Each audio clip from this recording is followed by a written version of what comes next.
علیزاده یکی از چهره‌های مشهور ورزش ایران است که زندگیش در چند سال اخیر به ویژه پس از مهاجرت از کشور مورد توجه و بحث‌های بسیاری قرار گرفته است. او که در رشته تکواندو فعالیت می‌کند در سال 2016 در المپیک ریو به مدال برنز رسید و نامش در تاریخ ورزش ایران ثبت شد. علیزاده اولین زن ایرانی بود که در تاریخ المپیک مدال کسب کرد و این افتخار برای بسیاری از ایرانی‌ها منبع غرور و افتخار بود. او به سرعت به یکی از چهره‌های محبوب در ورزش ایران تبدیل شد، اما این موفقیت‌ها و افتخارات با حاشیه‌های همراه بود. در سال 2019 زمانی که کیمیا علیزاده در اوج دوران ورزشیش بود، تصمیم به مهاجرت گرفت و از ایران خارج شد. او در مصاحبه‌ای گفته بود که شرایط سیاسی و اجتماعی ایران به ویژه برای زنان ورزشکار او را به این تصمیم سوق داده است. او پس از مهاجرت به عنوان نماینده کشور پناهنده در مسابقات جهانی و رقابت‌های بین‌المللی شرکت کرد. این تصمیم کیمیا علیزاده باعث ایجاد موجی از واکنش‌ها در داخل و خارج از ایران شد. بسیاری از طرفداران او احساس کردند که او به ایران و مردمش پشت کرده است.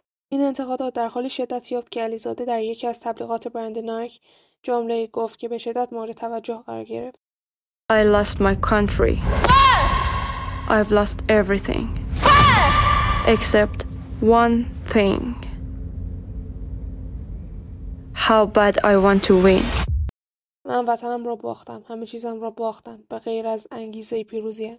این جمله به سرعت در فضای مجازی پخش شد و برخی از رسانه‌ها و تحلیلگران ایرانی آن را نشانه‌ای از خیانت به وطن دانستند. آنها معتقد بودند که این سخن نه تنها به هویت ایرانی بلکه به پیوندهای فرهنگی و اجتماعی کشور نیز آسیب می‌زند. در مقابل علیزاده نیز بارها تاکید کرد که مهاجرت او نه به دلیل عدم علاقه به ایران بلکه به دلیل شرایط سختی بود که در ایران تجربه کرده بود. او همچنین از فشاری که بر او و دیگر ورزشکاران ایرانی در داخل کشور وجود دارد سخن گفته و بیان کرده است که خواسته‌اش تنها یک فرصت برابر بر رقابت‌های جهانی بود. علیزاده مدعی بود که در ایران نمی‌توانست به صورت آزادانه در میادین بین‌المللی حضور یابد و مجبور به پذیرش شرایط تحمیل شده بود. علیرغم این انتقادات و حواشی، کیمیا علیزاده همچنان به فعالیت‌های ورزشی خود ادامه داده و در رقابت‌های جهانی به موفقیت‌های دست یافته است. او در مصاحبه‌های اخیر خود تاکید کرده که تصمیم به مهاجرت هیچگاه برای او آسان نبوده است، اما می‌گوید که حالا دیگر می‌تواند در آرامش به تمرینات مسابقات خود بپردازد. سال پس از مهاجرتش همچنان نام او در ایران و در عرصه ورزش جهانی مطرح است، اما حواشی پیرامون او و انتخاب‌هایش در زندگی حرفه‌ایش هرگز از بین نرفته است. این داستان نه تنها زندگی یک ورزشکار بلکه به مسائل اجتماعی و فرهنگی ایران نیز مربوط می‌شود و نمادی است از چالش‌هایی که